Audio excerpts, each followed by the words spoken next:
ಸುಂದರವಾಗಿದೆ ಸಿಟಿ ಮಾರ್ಕೆಟಲ್ಲಿ. ಕಿಚ್ ಪಿಚ ಇದಾದ್ರೆ ಪರವಾಗಿಲ್ಲ ಸ್ವಾಮಿ. ಹಣ್ಣುಗಳು, ಸುಂದರವಾದ ಹಣ್ಣುಗಳು ಸೆಂಟ್ರಲ್ಲಿ ಗಲೀಜಿದೆ. ಮೋರಿ ವಾಸನೆ, ಗಬ್ಬು ವಾಸನೆ. ನಾರ್ಮಲ್ ಆಗಿ ಏನೂ ಇಲ್ಲ ಅಂತ ಬಂದ್ರೆ ಅಷ್ಟು ಗುಮ್ಮ ಅಂತರದೈತೆ. ಇನ್ನು ಕಸಗಳು ನೀರು ಬಂದರೆ ಅಷ್ಟು ನಾಮನೆ. ಸಿಕ್ಕಾಪಟ್ಟೆ ಜಾಮು, ಸಿಕ್ಕಾಪಟ್ಟೆ ಇದು ತೆಂಗಿನಕಾಯಿ ಮಂಡಿ.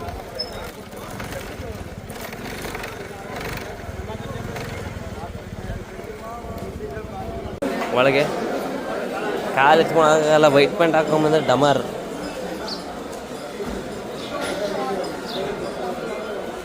ಕಾಲು ಇರೋದು ನೋಡ್ತೀನಿ ಗಿಜ ಅಂತ ಎಲ್ಲ ಹೋಗ ನೋಡ್ತೀನಿ. ಹೂವು ಕಡಿಮೆ ಬಂದೈತೆ ಅಲ್ಲ, 80 ಅಂತೆ.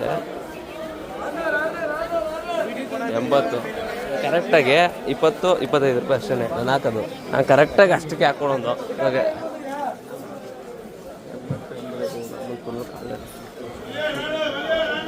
80 ಕರೆಕ್ಟ್ ನೋಡು. ಐತೆ ಹಾರಗಳು, ಐತೆ ಹಾರ.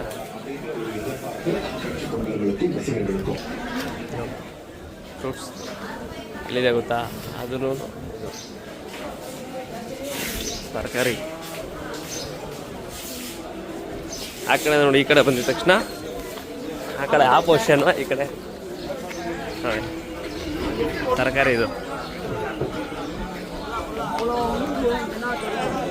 ಈ ಕಡೆ ತರಕಾರಿಗಳು ತಗೊಂಡು ಮತ್ತೆ ಆ ಕಡೆ ಒಂದು ಹೂವದೊಂದು ಆ ಕಡೆ ಐತೆ, ಅಲ್ಲಿ ಹೋಗ್ತೀನಿ. ಬೆಳಗ್ಗೆ ಫ್ರೆಶ್ ಆಗಿ ತರಕಾರಿಗಳೆಲ್ಲ. ನನಗೆ ಹೂವು ಬೇಕಾಗಿತ್ತು, ಸಾಮಾನು ಏನು ಬೇಕು ಮಾರ್ಕೆಟೆಲ್ಲ ಸಿಗ್ತೈತೆ ನೀಟಾಗಿ. ಇವರು ಕೂಲಿ ಅವರು. ಒಂದು ಇದಕ್ಕೆ 20-30 ಆ ಕೂಲಿ ಅವ್ರಿಗೆ ಅಷ್ಟೇ. ಬರೀ 20-30 ಆಟ ಆಡ್ಬಿಡ್ತಾರೆ. 10-20-30 ಇಲ್ಲಿಂದ ಎತ್ಕೊಂಡೋಗಿ ಗಾಡಿ ಹತ್ರ ಹಾಕೋದಕ್ಕೆ, ಅಲ್ಲಿ ಹಾಕೋದಕ್ಕೆ, ಇಲ್ಲಿ ಹಾಕೋದಕ್ಕೆ ಕರೆಕ್ಟ್ ನೋಡ್ರಿ. ಕಾಯಿ ಫ್ರೆಶ್ ಆಗಿರ್ತೈತೆ ಒಟ್ಟಿನಲ್ಲಿ. ಕೆಲವೊಂದು ಕಡೆ ನೋಡಿದ್ರೆ ಫ್ರೆಶ್ ಆಗಿರ್ತೈತೆ. ಮತ್ತು ನೈಟು ಮಳೆ ಬಿದ್ದಿರೋದ್ರಿಂದ ಸ್ವಲ್ಪ ಡಲ್ಲು. ಇಲ್ಲಾಂದರೆ ಗಿಜ ಅಂತ ಆಗ್ತದೆ ನಮ್ಮ ಮಾರ್ಕೆಟ್. ಬೆಂಗಳೂರಿನ ಮಾರುಕಟ್ಟೆ. ಸುಮ್ಮನೆ ಒಂದು 5 ನಿಮಿಷ ಇದು ಮಾಡೋಣ ಅಂದ್ಕೊಂಡು ನಾನು ಸುಮ್ಮನೆ ಒಂದು 30 ಸೆಕೆಂಡ್ 40 ಸೆಕೆಂಡ್ ಮಾಡೋಣ ಅಂದ್ಕೊಂಡೆ. ಆ ಕಚರ ಇದೆಲ್ಲ ನೋಡಿದ್ಮೇಲೆ ಕರೆಕ್ಟಾಗಿ ಫುಲ್ಲು ಟೋಟಲ್ ಒಂದೇ ಸಲ ಇದು ಮಾಡ್ಕೊಂಬಿಟ್ರೆ ಕರೆಕ್ಟಾಗಿ ಇರ್ತೈತೆ ಅಂತ ಹೇಳ್ಬಿಟ್ಟು ಅದಕ್ಕೆ ಇದು ಮಾಡ್ತಾಯಿದ್ದೆ.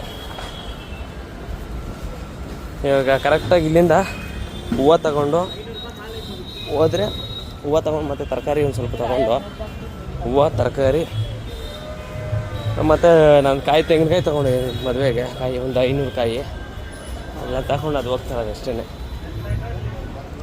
ಇಷ್ಟಾದ್ಮೇಲೆ ಗಾಡಿಗಳು ಪಾರ್ಕಿಂಗ್ ಹಾಕಿದ್ರೆ ಮಾಂಸ ಬಂದ್ಬಿಟ್ಟು ಹಂಗೆ ಹಾಕೊತಾ ಇರ್ತಾರೆ. ಎಲ್ಲ ಹಿಂದೆ ಅವ್ರು ಬಿಟ್ಬಿಟ್ಟವ್ರೆ. ಎಷ್ಟಂತ ಹೇಳ್ಬಿಟ್ಟು ಎಷ್ಟಂತಣ್ಣ? 40. ಅವನು ಇಟ್ಕೊಬೇಕಷ್ಟೇ 40 ಹಂಗೆ ಫ್ರೆಶ್ ಆಗೈತೆ ಒಟ್ಟಿನಲ್ಲಿ.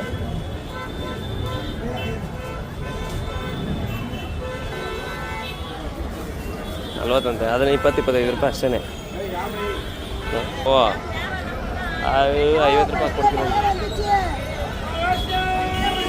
ಕಾಂಕ್ರೀಟು ಕಮ್ಮಿ ಇದ್ದಾರೆ ಜನ. ಆಯಿತು, ಟೈಮು ಕಡಿಮೆ ಇದ್ದಾರೆ ಆದರೆ ಜನ.